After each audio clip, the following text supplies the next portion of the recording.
তারাপীঠ। আজকে সোমবার, আমি এসেছি কালকে সন্ধ্যেবেলায় এসে পৌঁছেছি। অসংখ্য মানুষের ঢল, পৌষ মাস, মাকে পুজো দিতে এসেছি।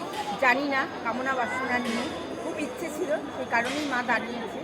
সব থেকে বড় জিনিসটা যেটা দেখাবো, সব থেকে দেখো এখানে জীবিত কুণ্ডু দেখতেই পাচ্ছ, চারিদিকে কিন্তু সংস্করণের কাজ চলছে। সমস্ত জল শুকিয়ে গেছে, কিন্তু জীবিত কুণ্ডের জল কিন্তু শুকোয়নি। জীবিত কুণ্ডের জল কিছুতেই শুকোতে পারছে না। কেন এই জীবিত কুণ্ডু? এখানে একটা মরা শোল মাছকে ফেলে দেওয়া হয়, শোল মাছটা জ্যান্ত হয়ে ওঠে। সেই জীবিত কুণ্ডের জল কিন্তু কোনো দিন শুকোয় না, তার প্রমাণ আমি তারাপীঠে দাঁড়িয়ে তোমাদেরকে দেখালাম। দেখো জীবিত কুণ্ডের জল। আর এখানে সব থেকে বড় কথা, হাঁসগুলো ঘুরে বেড়াচ্ছে জলে, দেখতেই পাচ্ছ তোমরা।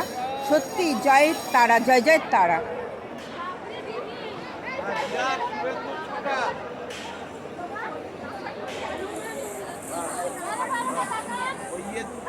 দাঁড়িয়েছিল